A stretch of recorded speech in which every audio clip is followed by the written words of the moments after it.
Win or go home. Those were the only options the Duke baseball team faced today. His condition, I've been telling people, is a lot like my dance moves. You've seen them before. They're good, but they are far from great. To football, where many NFL players spend their off seasons getting bigger, faster, and stronger. But recently, one of the Panthers' most popular players spent a day of his off season saving a life. But how do the members of the team feel when they take a look at the team roster and see 13 names highlighted as teammates who will not take the field? Who's the best coach in the Big Three? Me. I had a feeling that would be your answer. Ryan, come here, man. Show off these shoes.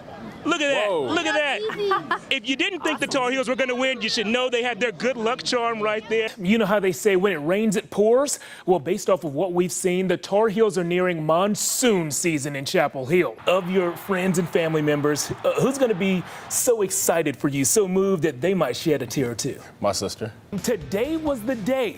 It was a chance for the Blue Devils, who are known for winning championships, to turn their reputation into their reality. Both basketball teams met up tonight in the Dean Dome to figure out who gets bragging rights, at least for now. Before the game, Roy tossed a few T-shirts into the stands. Hey, coach, save one of those for me. I need a large body with XL sleeves. You got to make room for the biceps. Speaking of strength, the three ball was definitely strong for Carolina tonight.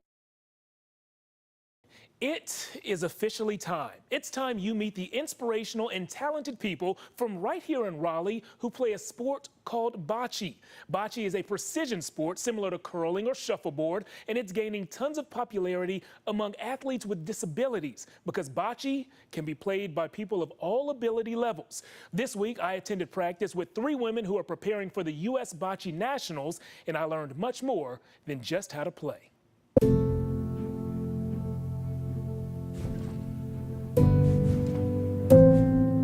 Well, the ball is really tight. You're talking to people of your kind. You're talking to people that understand your qualities, understand your issues, understand what's going on in life. And bocce means competition. For us, it's really a competitive sport. Meet Deja, Karen, and Katie, a local group of bocce players who are equal parts competitive, compassionate, and compelling. In order to become athletes on a national stage, each of them had to overcome personal obstacles and defy the odds. When I was younger, I never could play sports like my brother could because of my cerebral palsy. And bocce means the world to me. Oh, nice. Nice. For these athletes, bocce is much more than a game to train the body. It's an exercise to train the mind. This is the closest blue, right? Just do something that gets your mind off of the tough days. Because if you stick to the tough days, they're going to only get tougher. And they're going to keep adding up. Finding something to be your outlet is always key with disabilities. That's a scoring point. Even if I'm frustrated or I'm not feeling good, I can get out there and play bocce because I'm doing something that I love. Oh, man. Doing something that she loves with someone who she loves. Your ball won't be back here. Karen's husband, Kenny, is also the team's coach, and to her, he is much, much more. Well, he is my best friend. He is my helper. He is my support. But more, he is my husband for 20 years. Follow through. And I really love him because he is very smart and he wants me to do my best. It's a lot of fun and it's a lot of challenge at the same time because she thinks she knows she's right when I'm the one that's right. But she has a lot of fun at it, and so do I. Just throw the ball. Throw it at you.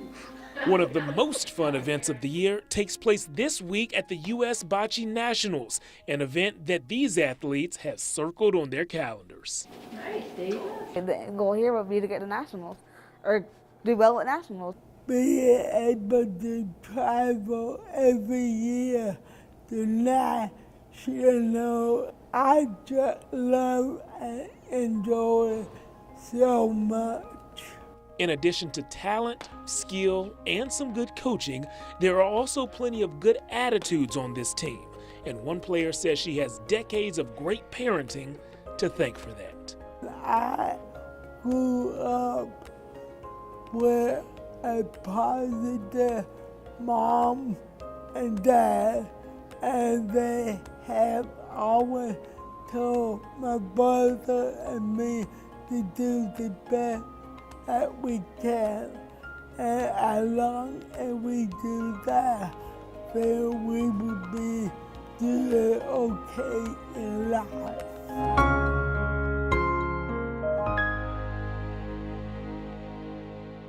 What a great lesson. No matter what hand you're dealt, if you work hard, surround yourself with good people, and keep a positive attitude, you can find a way to make everything just fine. What are the conversations like in the huddle? Do your job. Wow, it's hard to believe that soundbite. Cam Newton saying, "Do your bleep job," wasn't even close to the story of the day yesterday at Panthers practice.